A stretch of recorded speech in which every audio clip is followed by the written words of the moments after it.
கோவில்ல நீ இந்த கல்யாணம் வேணான்னு சொன்னதுக்கு காரணம் என் மருமக தான். அதுவும் எனக்கு நல்லாவே தெரியுமா.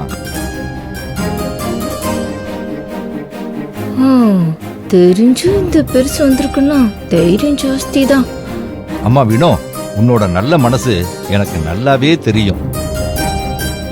அவ உன்னை தப்பா புரிஞ்சுக்கிட்டு தப்பா பேசுனதுக்கு நான் உன்கிட்ட மன்னிப்பு கேட்டுக்கிறேம்மா. ஐயா, என்னையா நீங்க எப்படி?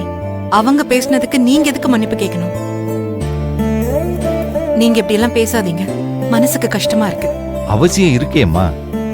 என் பேரன் கிருஷ்ணோட வாழ்க்கையும் உங்க மக ரம்யாவோட வாழ்க்கையும் நல்லா இருக்கணும்ல, அதுக்காகத்தாமா நான் சொல்றேன். அம்மா வினோ, பெரியவங்க நமக்குள்ள இருக்கிற மனஸ்தாபத்தால சின்ன சிறுசுகளோட ஆசையை அழிக்க நினைக்கிறது தப்புமா. வாழ வேண்டிய பிள்ளைங்கம்மா நல்லா இருக்கட்டுமே.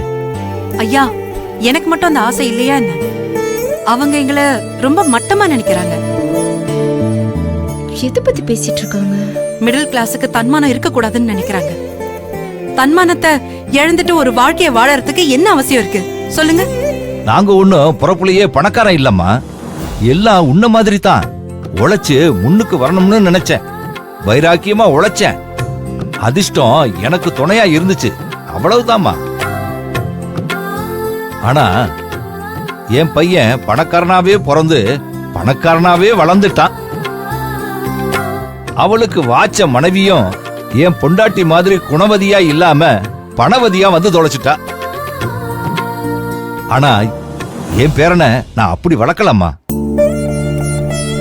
நானும் என் பொண்டாட்டியும் நல்ல குணங்களையும் எங்க கைக்குள்ளேயே வச்சு நல்லதை சொல்லி கொடுத்து தாமா வளர்த்துருக்கோம். அவனும் அப்படித்தாமா வளர்ந்துருக்கான். சொல்ல போனா அவன் என் பேரன் இல்லம்மா, நான் சரியா வளர்த்த இன்னொரு மகன்.